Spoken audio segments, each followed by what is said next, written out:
Welcome, listeners, to our deep dive into the captivating world of relationship research, where we'll be uncovering groundbreaking discoveries that might just transform your understanding of love, connection, and even your overall well-being. Get ready to be amazed as we explore the intricate interplay of emotions, communication patterns, and even physiology, and learn how these factors shape the course of our most cherished bonds. We'll start by delving into a fascinating study that suggests our bodies might have a secret language of empathy. Mirroring our partner's emotions on a physiological level. Yeah, think about it. Could we be literally feeling what our partners feel? We'll unravel the science behind this intriguing concept and discuss its profound implications for conflict resolution and deeper understanding. Get ready for some aha moments as we uncover the hidden dreams and needs that often lurk beneath those frustrating recurring arguments. You'll gain a fresh perspective on those seemingly impossible to resolve conflicts and learn practical strategies for unlocking them. We'll also venture into the world of emotion coaching, discovering how parents can equip their children with the emotional intelligence to navigate life's ups and downs. With resilience and confidence. And we won't shy away from the tough stuff. We'll explore how even the most devastating betrayals like infidelity can be healed using a research-backed model. That emphasizes atonement, attunement, and rebuilding attachment. By the end of this deep dive, you'll walk away with a concise 10-point summary of the most impactful research findings. Ready to apply these insights to your own relationships and create stronger, more fulfilling connections. Let's start by unpacking this physiological empathy concept. It sounds like something straight out of a sci-fi movie. It does, doesn't it? But the science behind it is quite compelling. Imagine this. Researchers asked couples to watch videos of their own interactions while continuously rating their emotional experience using a dial. So they're reliving those moments, both the good and the bad, as they see themselves interacting on screen. What a clever way to tap into those raw emotions. Exactly. But here's the truly mind-blowing part. While the couples were watching these videos, researchers simultaneously measured their physiological responses, things like heart rate, skin conductance, and even subtle muscle movements. Okay, I'm hooked. Did they discover a connection between those emotional ratings and what was happening in their bodies? Prepare to be astounded. They found that for certain individuals, their physiology actually mirrored their partner's emotional state during the interaction, even though they were just watching a recording. Hold on, you're saying that as one partner witnessed the other getting upset in the video, their own body started showing signs of stress as if they were experiencing that emotion themselves. Precisely. It's like their nervous systems were synced, their bodies echoing the emotional experience of their loved one. And here's the kicker. Those who exhibited this physiological mirroring were also remarkably accurate at identifying their partner's feelings during the actual interaction. That's incredible. It's as though their bodies were giving them subconscious clues about what their partner was going through. That's the fascinating implication of this research. It suggests a level of connection we might not have consciously realized, a connection that goes beyond words and transcends the purely cognitive realm of empathy. It's like our bodies are whispering secrets about our partner's emotional states. It's truly groundbreaking. And think about the ripple effects this understanding could have on how we approach conflicts in our relationships. It's no longer about winning or losing an argument or proving who's right or wrong. Instead, it becomes about recognizing that we're intricately linked emotionally and physiologically and finding solutions that honor both our individual needs and that shared connection. Precisely. And this is where the research of Doctors John Gottman and Rapoport comes into play. They've developed a revolutionary approach to conflict resolution, one that emphasizes the importance of physiological regulation before attempting to resolve disagreements. So instead of trying to reason with our partners when we're both emotionally flooded, they're suggesting we take a step back, calm our nervous systems, and then come back to the conversation with a clearer head and a more open heart. Exactly. They recognize that when we're overwhelmed with strong emotions like anger or fear, our ability to think clearly and communicate effectively diminishes. We're in that fight or flight mode, and it's simply not conducive to productive conversations. That makes perfect sense. I know when I'm feeling stressed or overwhelmed, I'm much more likely to be reactive and say things I later regret. It's like my emotional brain takes over and my rational brain goes out the window. We've all been there.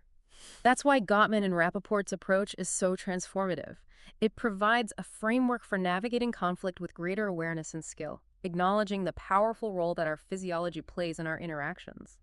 It's like they've given us a roadmap for navigating those treacherous emotional landscapes, helping us to avoid those communication pitfalls that can sabotage even the strongest relationships.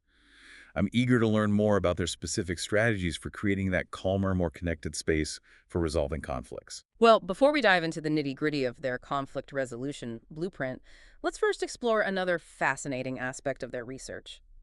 Those hidden dreams and needs that often fuel those recurring arguments we all seem to have. Oh, yes. You mentioned earlier that sometimes those persistent conflicts aren't really about what we think they're about. It's like there's a deeper layer, an unspoken script that's driving the drama. Imagine this. A couple is constantly bickering about money. On the surface, it seems like a classic disagreement about spending habits or financial priorities. But beneath the surface, there are often deeper fears, insecurities, and unmet needs that are fueling the fire. So instead of focusing on the practical details of who spent what, it's about understanding the emotional landscape that's driving those financial decisions. Precisely. One partner might be deeply concerned about financial security, perhaps because they grew up with scarcity or experienced financial hardship. Their seemingly irrational spending habits might actually be an attempt to soothe those anxieties. And the other partner, the one who's accused of being irresponsible with money, maybe they value freedom and spontaneity. Perhaps they associate financial abundance with being trapped or controlled, so they rebel against any perceived restrictions on their spending. Exactly. It's often a clash of values, a disconnect between deeply held beliefs about money security and freedom. And until those underlying needs and fears are acknowledged and address, those money arguments will likely continue to resurface no matter how many budgets they create or financial advisors they consult. It's like they're speaking different languages. Their arguments a form of miscommunication driven by those unspoken fears and desires. So how do we decipher those hidden messages?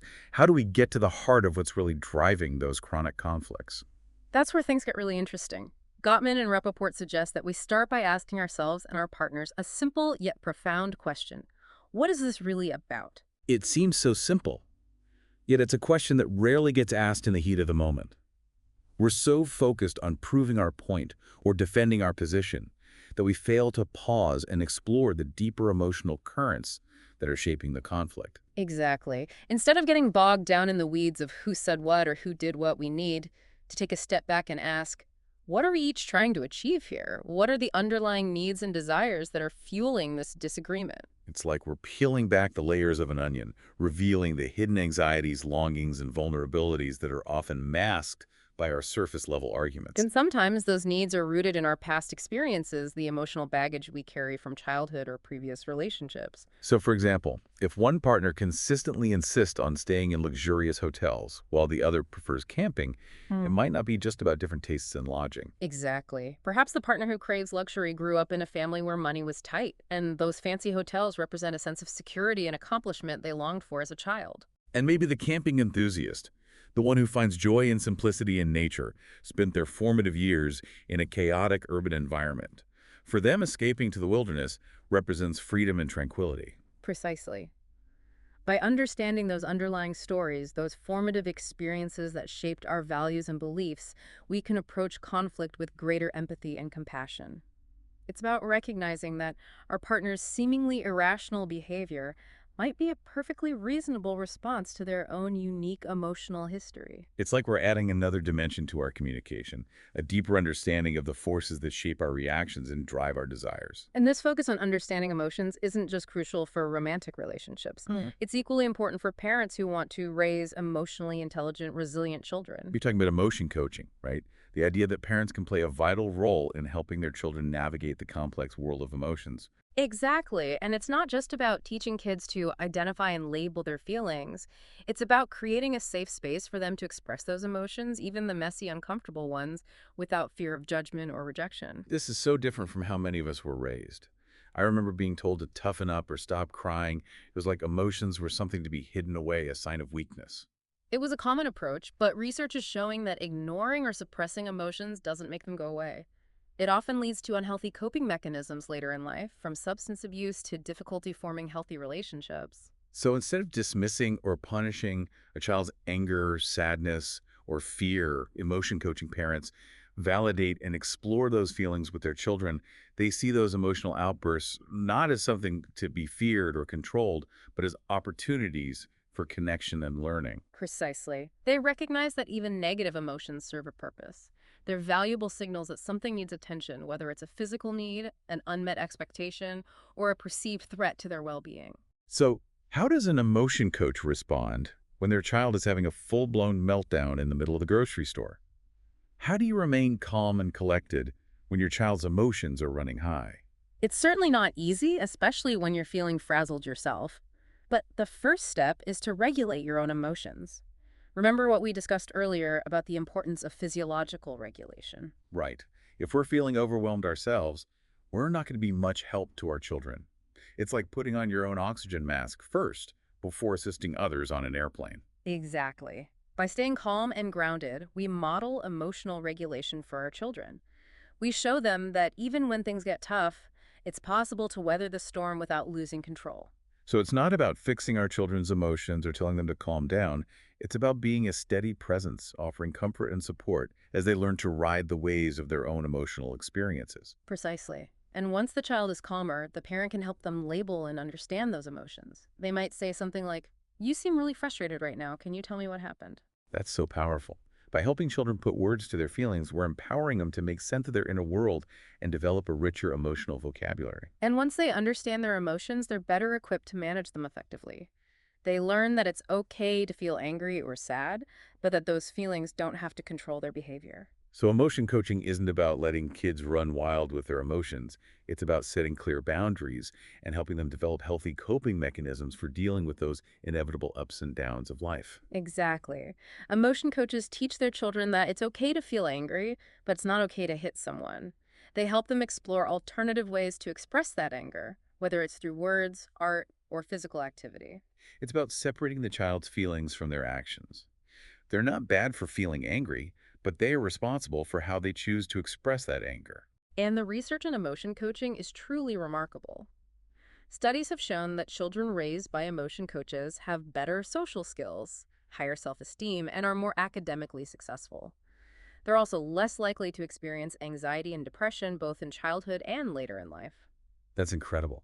So investing in our children's emotional development has a ripple effect across their entire lives. Mm. It's like giving them a superpower, a set of tools that will equip them to navigate the complexities of human relationships with greater confidence and resilience. It's one of the most important gifts we can give our children. And the beauty of emotion coaching is that it's never too late to start. Whether your child is a toddler or a teenager, you can begin incorporating these principles into your parenting style today. This is making me rethink my own approach to parenting. I realize I've been guilty of dismissing my children's emotions or trying to fix their problems instead of simply listening and validating their experience. We all have room for growth as parents. It's a journey, not a destination. And it's a journey worth taking. After all, who doesn't want their children to thrive? Now let's shift gears a bit and explore another fascinating aspect of relationships. What happens when things go wrong, when those inevitable communication breakdowns occur? Ah, yes. Those moments we all wish we could take back. Those regrettable incidents that leave us feeling disconnected from our partners. We've all been there, haven't we? It's part of being human. But what separates successful couples from those who struggle is their ability to repair those communication breakdowns. They've mastered the art of de-escalating tension, expressing understanding, and reconnecting after a disagreement. So it's not about avoiding conflict altogether, which is probably impossible anyway, but about developing the skills to navigate those choppy emotional waters and emerge from the storm stronger and more connected. Precisely. It's about recognizing that conflict is an inevitable part of any intimate relationship and viewing those disagreements as opportunities for growth rather than threats to the foundation of the relationship. And what are some of the key ingredients for successful repair attempts? What are those magic words or actions that can help us bridge the divide and restore that sense of connection? Sometimes it can be as simple as saying, "I'm sorry, I didn't mean to hurt your feelings," acknowledging the impact of our words or actions on our partner's emotional well-being. Those simple words can be so powerful, can't they? They convey a willingness to take responsibility for our part in the conflict and a desire to prioritize the relationship over our own ego. Exactly. It's about shifting from a defensive posture to one of empathy and vulnerability. And sometimes the most effective repair attempts involve a touch of humor. Oh, yes. I've found that a well-timed joke or a playful tease can be incredibly disarming. It can lighten the mood and remind us that we're on the same team even when we're disagreeing. It's like injecting a dose of playfulness into a tense situation, shifting the energy from attack defend to connection and understanding. And sometimes the best repair attempt is to simply take a break, to agree to step away from the conversation when emotions are running high, and come back to it later when you're both calmer and more receptive. That's so important. I know I've been guilty of trying to force a resolution when we're both feeling flooded, and it almost always backfires. It's like trying to have a rational conversation in the middle of a hurricane. It's simply not effective. We need to give ourselves and our partners the space to regulate our emotions before we can engage in productive dialogue. These repair attempts sound like essential tools for navigating the inevitable bumps in the road of any relationship. But what about those times when the damage is more profound? Those betrayals that shake the very foundation of trust, like infidelity. Can those wounds ever truly heal? That's a complex and sensitive topic, but the good news is that researchers have developed a model for treating affairs and trauma that offers hope for healing and reconciliation. This sounds incredibly promising. Hmm. Can you tell us more about this model and how it helps couples navigate those treacherous waters? It's a three-stage process that emphasizes atonement, attunement, and attachment, providing a roadmap for couples to rebuild trust, intimacy, and connection after a devastating betrayal. Those three A words sound like a powerful recipe for healing. Let's unpack each stage, starting with atonement. What does that involve? In the atonement stage, the partner who had the affair takes full responsibility for their actions, expressing sincere remorse and acknowledging the pain they have caused. They validate their partner's hurt and anger without defensiveness or justification. So it's about acknowledging the impact of their betrayal on their partner's emotional world, recognizing the depth of the wound they have inflicted. Exactly. It's about owning their choices and expressing a genuine desire to repair the damage they have caused. And the betrayed partner is encouraged to ask any questions they need to process the betrayal, to seek clarification and understanding. It's about creating a space for honesty and transparency, even if those conversations are painful. It sounds like a crucial step in rebuilding trust. You can't sweep those difficult emotions under the rug and expect to move forward. Exactly. It's about facing those painful truths head on, creating a shared narrative that acknowledges the hurt and opens the door for healing. And once that foundation of honesty is established, the couple moves into the attunement stage. What happens during this phase of the healing process? This stage is all about empathy and understanding. The betrayed partner is given the space and encouragement to share their hurt, anger, and confusion, and the partner who had the affair listens with compassion and validation. So it's about really hearing and understanding the impact of the betrayal on the other person's emotional world, validating their experience without minimizing or dismissing their pain. Precisely. It's about stepping into their partner's shoes, trying to see the world through their eyes, and feeling the depth of their hurt. It sounds like a challenging process, especially for the partner who had the affair. It requires a tremendous amount of humility and a willingness to sit with discomfort. It does. But it's an essential step in rebuilding trust and reconnecting on a deeper emotional level. And during this attunement phase, is there also an exploration of what led to the affair in the first place? Is there an attempt to understand the underlying dynamics that contributed to the betrayal? Absolutely. Hmm. This is where all that research on communication patterns, unmet needs, and emotional baggage comes into play. So you might uncover those hidden dreams and needs that we talked about earlier, those longings for connection, validation, or freedom that were seeking fulfillment outside the relationship. Exactly.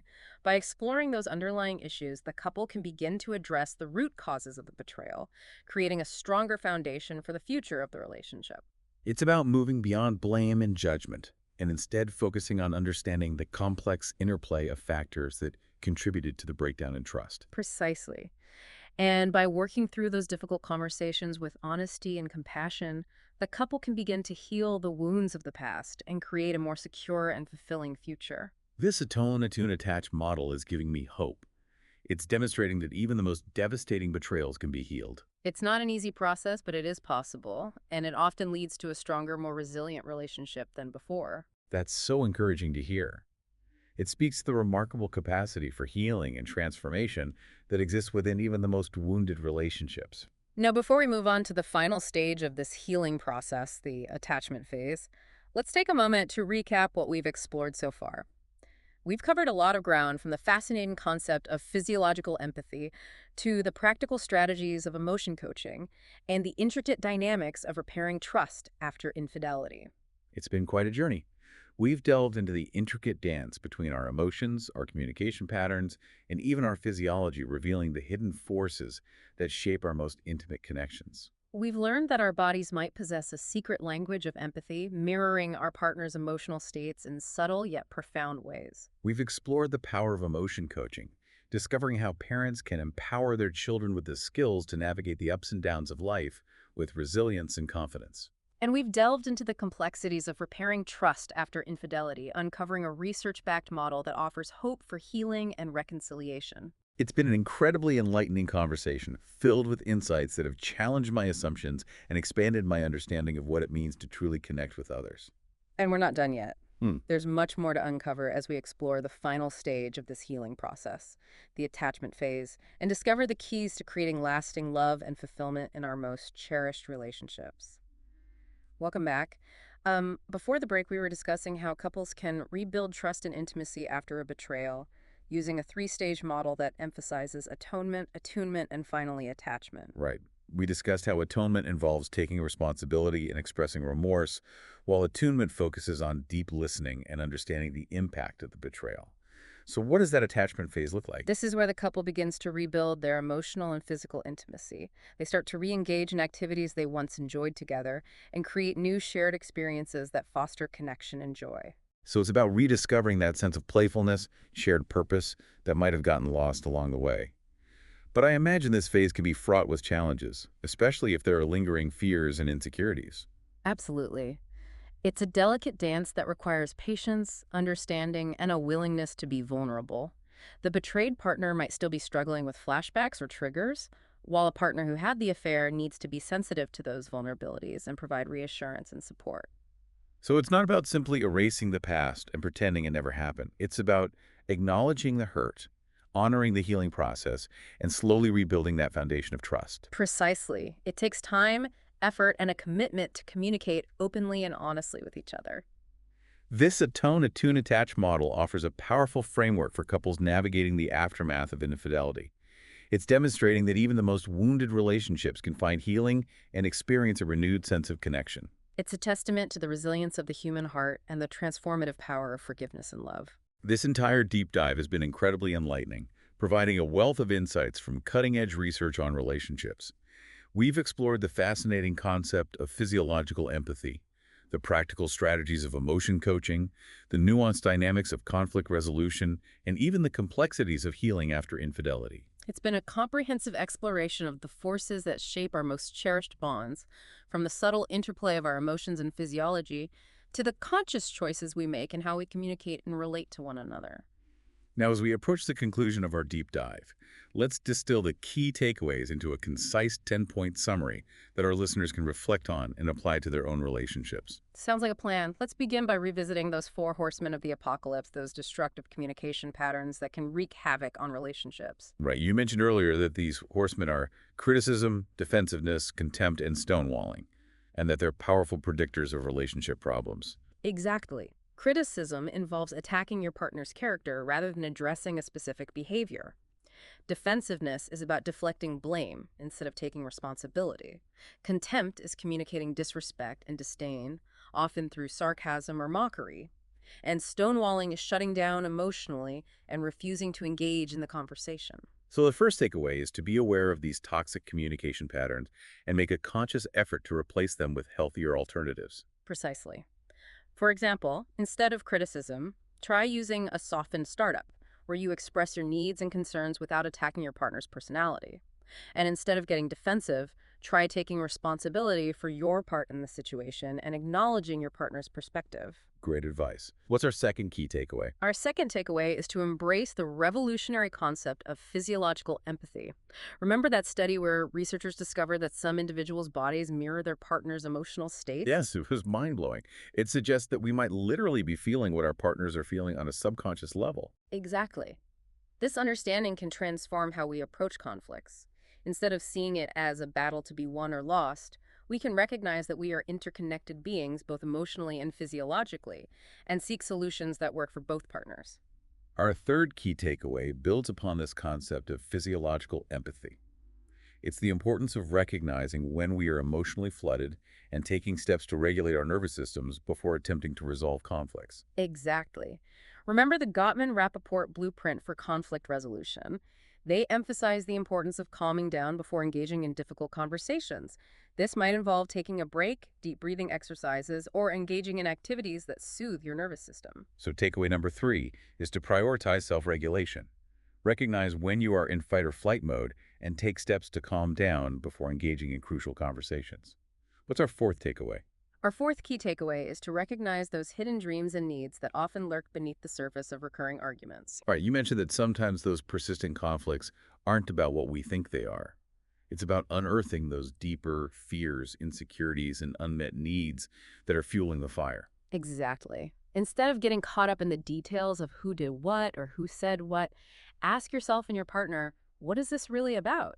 Explore those underlying values and beliefs that are shaping your reactions and driving the conflict. So takeaway number 4 is to go beyond the surface level and explore the deeper emotional landscape that's driving those recurring disagreements. What's our fifth takeaway? Our fifth takeaway is to embrace the power of emotion coaching, not just for parents raising children, but for all of us navigating the complexities of human relationships. Right, we talk about how emotion coaching involves creating a safe space for others to express their emotions, validating their experience, and helping them understand and manage those feelings effectively. Exactly.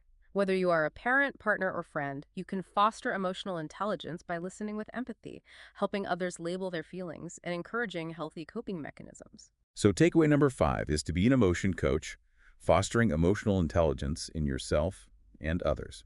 What's our sixth takeaway? Our sixth takeaway is to master the art of repair, attempts those crucial moments when we de-escalate tension, apologize, express understanding, or inject some humor into a tense situation. We discussed how successful couples don't avoid conflict altogether, but they know how to recover from those inevitable disagreements and rebuild connection. Exactly. Repair attempts can be as simple as saying, I'm sorry, or taking a break and returning to the conversation when you are both calmer. The key is to communicate a willingness to work through the conflict and prioritize the relationship over winning the argument. So takeaway number 6 is to become a master of repair, bridging those communication breakdowns and restoring connection. What's our seventh takeaway? Our seventh takeaway is to remember that even the most devastating betrayals, like infidelity, can be healed using a three-stage model that emphasizes atonement, attunement, and attachment. We discussed how this model provides a roadmap for couples to rebuild trust, intimacy, and connection after a profound rupture in the relationship. Exactly. Atonement involves taking responsibility and expressing remorse. Attunement focuses on empathic listening and understanding the impact of the betrayal. And attachment involves rebuilding emotional and physical intimacy slowly and sensitively. So takeaway number 7 is that healing is possible even after the most painful betrayals. What's our eighth takeaway? Our eighth takeaway is to remember that relationships are a continuous journey of growth and discovery. There will be ups and downs, smooth sailing, and choppy waters. Right, we're not striving for perfection, but rather a willingness to navigate those challenges together, to learn from our mistakes, and to continuously deepen our understanding of ourselves and each other. Exactly. Embrace the journey with all its imperfections and complexities. What's our ninth takeaway? Our ninth takeaway is that investing in our relationships is one of the most important investments we can make in our overall well-being. Research has shown that strong, healthy relationships contribute to our physical health, emotional resilience, and even our longevity. So prioritize those connections. Nurture your relationships with intention and care. Make time for meaningful conversations, shared experiences, and expressions of love and appreciation. What's our 10th and final takeaway? Our 10th takeaway is to remember that small changes can make a big difference. You don't have to overhaul your entire relationship overnight. Right. Start with one small step. Yeah. Maybe it's practicing a softened startup the next time you disagree with your partner, or expressing gratitude for something your loved one did for you, or scheduling a date night to reconnect and have some fun. Exactly. Little gestures of love and kindness can go a long way in strengthening your bonds and creating a more fulfilling relationship. This has been an incredible deep dive. We've covered so much ground and uncovered a treasure trove of insights from cutting-edge research. It's been a privilege to share this journey with you and our listeners. We hope these 10 takeaways will empower you to create stronger, more loving, and more fulfilling relationships in your own life. And remember, the journey of connection and growth is ongoing. Keep exploring, keep learning, and keep those bonds strong. So as we wrap up our exploration of relationships, let's circle back to that attachment phase, the final stage of healing after a betrayal. You mentioned it involves rebuilding both emotional and physical intimacy. But how does a couple actually begin to reconnect after experiencing such a profound rupture? Well, reestablishing that connection after a betrayal, it's a gradual process, much like tending to a delicate plant. It needs careful nurturing to truly thrive. It requires a willingness to create new shared experiences, rediscover common interests, and rekindle that flame of intimacy that may have dwindled amidst the turmoil. So it's not as simple as just picking up where they left off before the betrayal occurred. It sounds like a conscious effort to rebuild the foundation of the relationship, brick by brick. Exactly. It's about intentionally crafting new memories, engaging in activities that spark joy and connection, and rediscovering those aspects of each other that initially drew them together, right? Perhaps it's revisiting a favorite hiking trail they used to explore together, or enrolling in a dance class, or even just spending quality time talking and laughing like they did in the early days of their romance. That sounds lovely. It sounds like a beautiful blend of honoring the past while simultaneously creating a new chapter. A fresh start infused with the wisdom gained through the healing process. But what about those lingering doubts and insecurities that often accompany betrayal? How do couples navigate those emotional landmines as they strive to reconnect? Transparency and open communication are absolutely paramount. It's crucial for both partners to express their fears, concerns, and vulnerabilities without judgment or blame. The betrayed partner might need reassurance and consistent demonstrations of trustworthiness, while the partner who had the affair needs to be patient, understanding, and willing to answer questions honestly and thoroughly. It's about creating a safe space for vulnerability, where both partners feel heard, validated, and supported as they navigate those challenging emotions. But rebuilding trust takes time, right? It's not a switch that can be flipped overnight. Absolutely. It's an ongoing process that requires consistent effort, open communication, and a willingness to confront those uncomfortable feelings as they arise. It's like learning to walk again after an injury. There might be moments of pain and uncertainty, but with each step, the muscles grow stronger and confidence gradually returns. This whole conversation has been incredibly insightful, offering a wealth of knowledge and practical tools for anyone wanting to cultivate stronger and healthier relationships. From the fascinating science behind physiological empathy to the art of emotion coaching and the intricate process of healing after a betrayal, we've explored a wide spectrum of relationship dynamics. It really has been a comprehensive exploration of the human heart's capacity for connection, resilience, and transformation.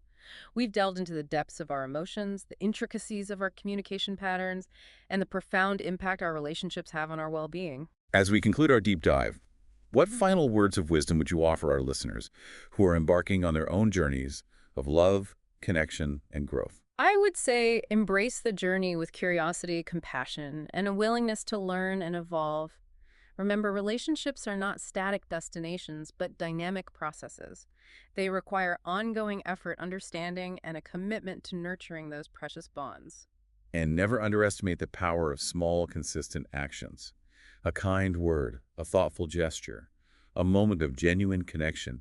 These seemingly insignificant acts can weave a tapestry of love and intimacy that strengthens the fabric of your relationships over time. So cherish those connections, prioritize your relationships, and never stop exploring the depths of human connection. The rewards are immeasurable. This has been another fascinating deep dive into the world of relationship research. Thank you for joining us. We'll see you next time.